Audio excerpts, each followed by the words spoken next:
back to episode 5 of History Below the Pines. And I'm your host, Levi. And today we take you, the viewers, to a old historic tin mining ghost town deep in the Black Hills. Now, this is not any old ghost town. No, this is one of the most preserved ghost towns in all of South Dakota. So this is an episode you won't want to miss. Welcome to History Below the Pines.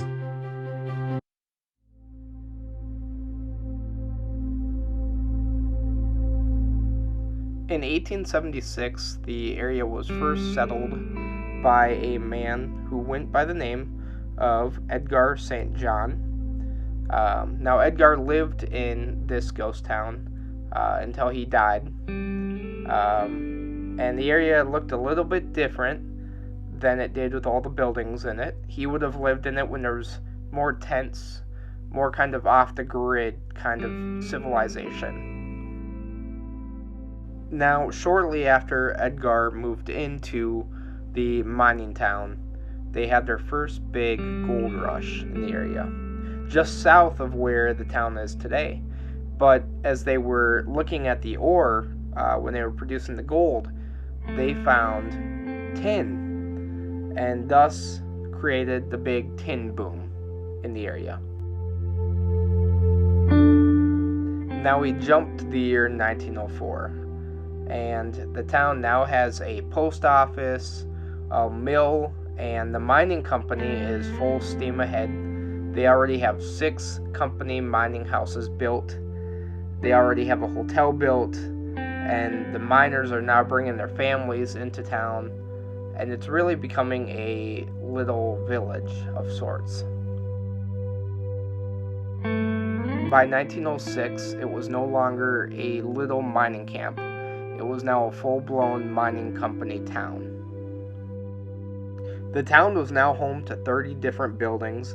It ranged from hotels to a one-room schoolhouse to a gymnasium. There was a company store and assembly hall. The town even had its own weekly newspaper, and on top of that, a fire station and the baseball team.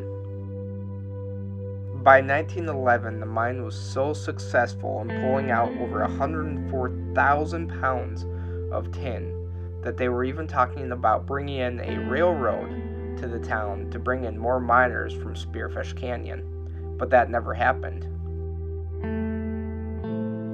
1911 and 1912 were the peak years for the mining success of this town.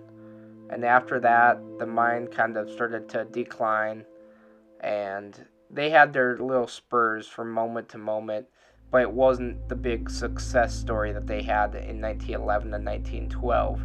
So they had to come up with other jobs. Now we jump to the 1930s, and they had to create jobs in town to keep people there, so they brought in a sawmill. And by 1936, they built a brand new 2-room schoolhouse that even had a gym in it for the kids. In the year 1940, World War II became a thing, and because of the war, the town started producing feldspar and lithium for war efforts. Mining for the feldspar and lithium took away from the tin mining production, and over time, this also caused the success of the mine to go down. A few different mining companies tried to bring the mine back to life. This included the Tin Plate Company, the Boston Tin Company, the American Mining Company, and many others. But with little to no success, the mine faded away, and so did the miners.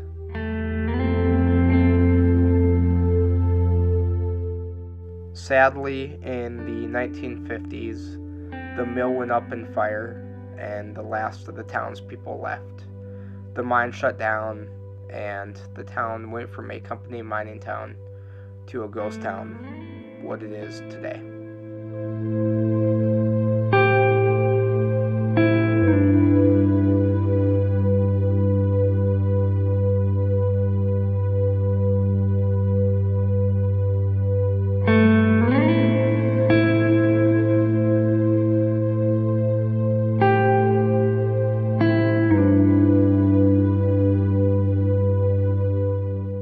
Today, there's no doors on the buildings, the windows are broken out, the roofs have caved in, and nature is quickly reclaiming the town. But we were fortunate to have gotten access to go see the town one last time before it finally caved in on itself. And let me tell you, it's something right out of a history book.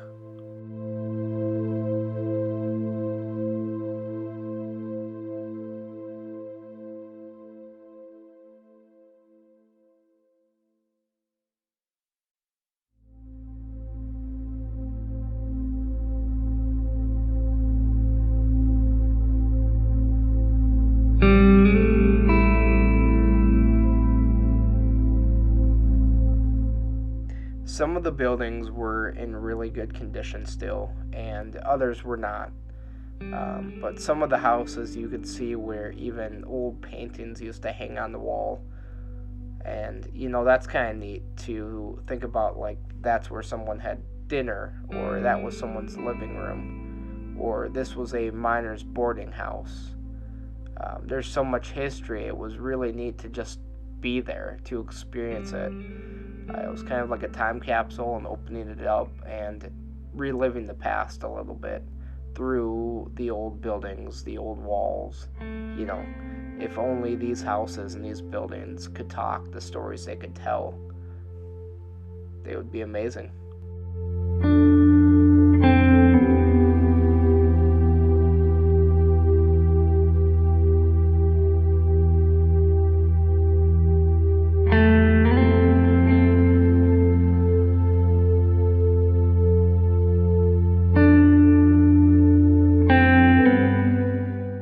Prior going to tour the ghost town, we had heard stories of a house that was in the town that had a large fireplace and a painting above the fireplace. And we had to try to find that house, and we found it.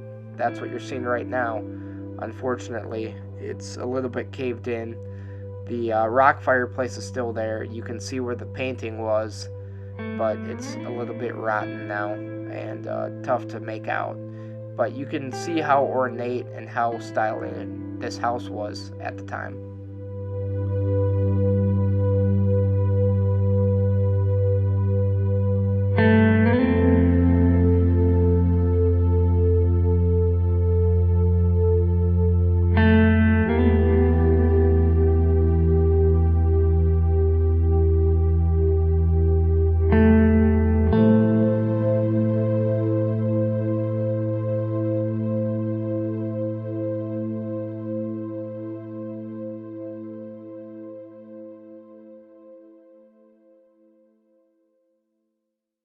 Upon going to the ghost town, we had been told that the town was haunted and there were some ghost stories. I didn't really believe it, but I was exploring the basement of this house when a rock was thrown at me and no individuals were around, and we had to review the footage after to prove the story, and we ended up seeing a ghostly figure, so that kind of spooked us. So we ended up leaving this house pretty quick and didn't get to explore the whole thing. But that's okay.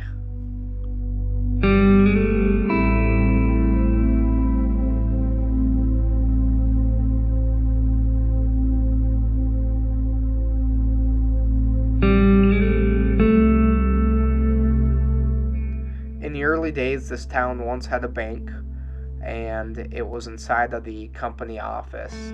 So this is where the company office sat. You can see all that's left today is the bank safe.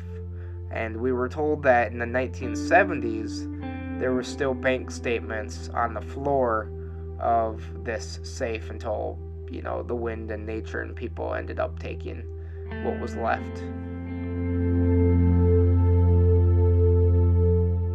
Earlier on in the video, we had mentioned about the school that they built in 1936. And this is what's left of the school today. Essentially, there's a few walls, a old part of the gymnasium that's still standing. Other than that, it's mostly crumbled and decayed.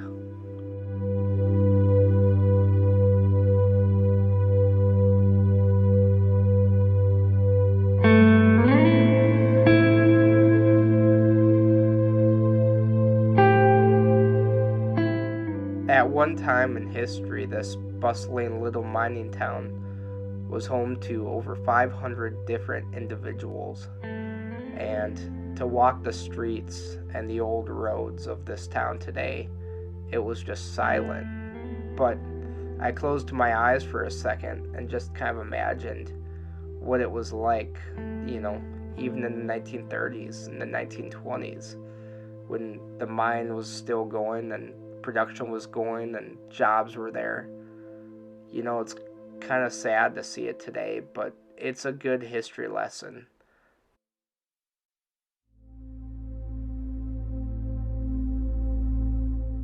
Before we departed the ghost town, we had one last spot to look at, and that was the original cookhouse. And we've heard stories that she was one of the best cooks in the Black Hills. Whether or not that's true, that's for history to tell. But what you're looking at currently is what's left of the original cookhouse at this ghost town. Well, friends, that wraps up episode 5 of History Below the Pines, but we will see you next week, where we take you deep into one of the second largest abandoned gold mines in the Black Hills.